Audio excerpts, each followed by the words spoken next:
Mr. Speaker, thank you. Mr. Speaker, I beg to give notice of the motion, effects of upstream activities on the river Tana to the residents of Tana Delta. Mr. Speaker, that are aware that water is a fundamental resource to life, livelihood, food security and sustainable development, and an economic good, which is critical for the sustainable development of the country. Further aware that the river Tana plays an important role in the lives of the communities living along its banks, including Garissa and Tana River counties, whose main economic activities are livestock keeping, farming, and fishing.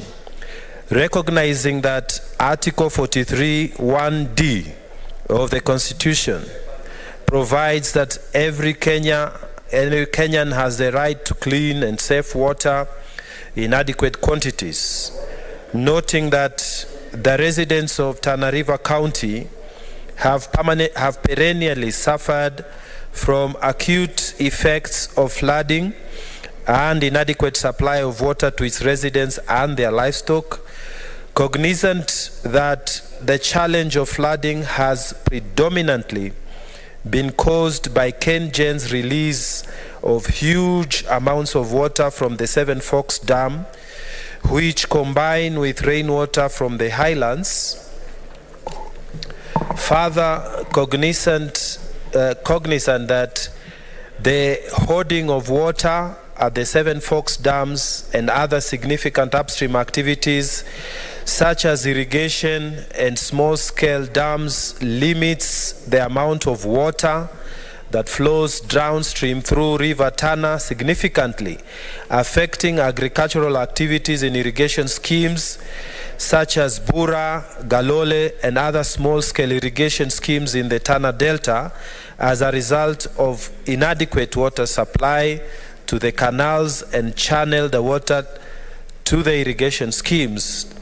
Concerned that limited water supply to the hinterland and irrigation schemes cause severe hunger to the residents of Tana River, death of livestock, and conflicts between farmers and herders, and that floods cause deaths, displacement, and other challenges like waterborne diseases such as cholera downstream at Tana Delta.